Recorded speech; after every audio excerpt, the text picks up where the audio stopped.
பக்தி, தியானம், யோகம் எல்லாம் மனிதர்களால் மட்டுமே செய்ய முடிந்தவை.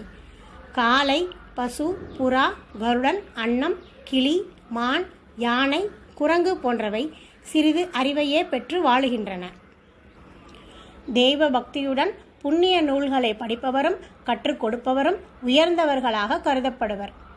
ஞானிகள் அவர்களிலும் மேலானவர்.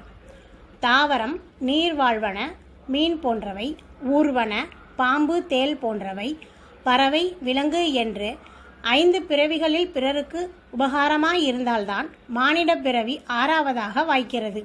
இதில் உத்தமனாயிருப்பவர் தேவனாகிறார். இல்லையெனில் மீண்டும் முட்செடி, எருக்கு, ஊமத்தை போன்ற செடிகளாவான். தருமவான் தாவரமானால் கனி கொடுக்கும் மரமாவான். மூலிகை செடியாவான்.